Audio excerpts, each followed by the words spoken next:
Which is the correct translation for the sentence, I would travel a lot? Would it be yo viajaba mucho or yo viajaría mucho? I'll give you a few seconds. The answer is both. Both are correct. How about the translation for you would eat candy? You would eat candy. Would it be comías dulces or comerías dulces? I'll give you a few seconds. Once again, the answer is both. When we're learning Spanish, it's very common that we confuse the conditional tense with the imperfect tense. And the number one reason is because they can both have the translation into English of would. One of my tutoring students was struggling a lot with this, so I decided to make a video. I'd also like to say, if you're looking for one-on-one Spanish support and you'd like to tutor with me one-on-one, you can check out my one-on-one accelerator program at SpanishWithNate.com.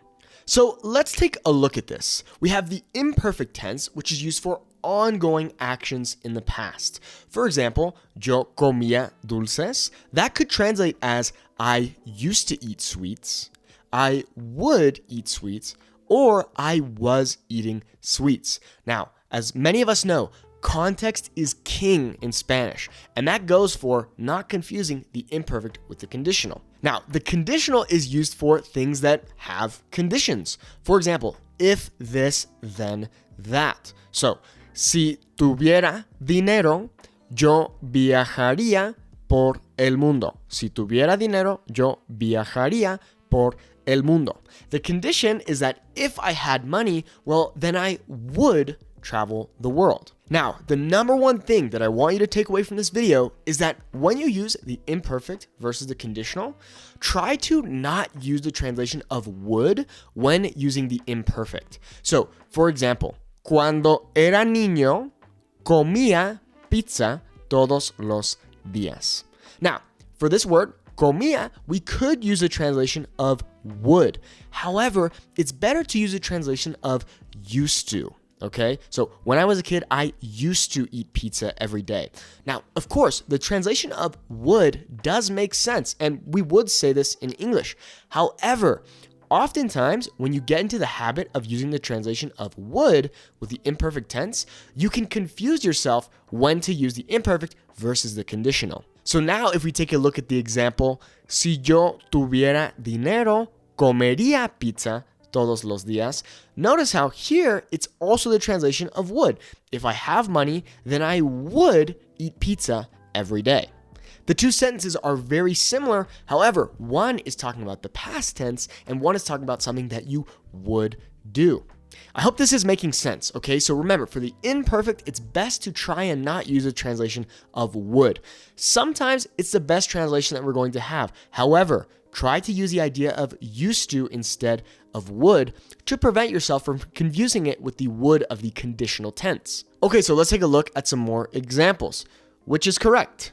Cuando vivía en México, yo iba or yo iría al mercado todos los días. Iba or iría. Okay, so in this sense, it will be iba.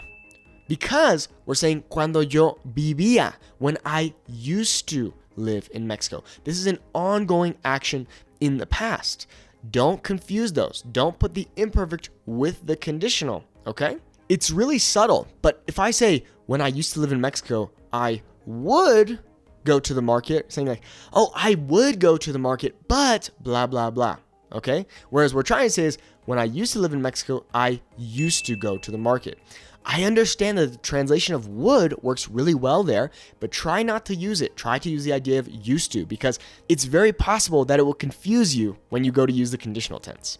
How about me gustaba or me gustaría ir a Asia eventualmente?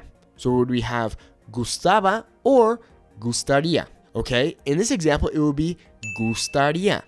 Okay, I'm saying I would like to go to Asia eventually. I don't know if I will, I might, but I would like that. That's not something in the past tense, which would be imperfect. That's something that's conditional. I would like to go to Asia eventually, but I don't have enough money or enough time or whatever. Okay, in the last example, yo jugaba or yo jugaría pero no me siento bien. Pero no me siento bien. It would be yo jugaría, pero no me siento bien. Okay, I would play, but I don't feel well, right? That's conditional. We're not talking in the past tense. We're talking about I would do it, but I don't feel good. Okay, there is a condition. I hope this is starting to make sense, okay? The thing is that the imperfect can be really confusing because it has a bunch of different translations into English. For example, yo jugaba could be I was playing, I used to play, I would play. The thing to remember with the imperfect is that it's for ongoing actions in the past. I used to play, I would play, I was playing. Whereas the conditional is based off of a condition. Yo jugaría. I would play, but blah, blah, blah. So there you have it. That is the imperfect versus the conditional tense in Spanish. I hope that's helped you. If you have any questions, you can leave a comment on this video or you can email me at support@SpanishWithNate.com. And if you'd like to learn more Spanish from me, you can go to my website, SpanishWithNate.com. Muchas gracias por ver el video y espero que tengas muy buen día. Hasta luego.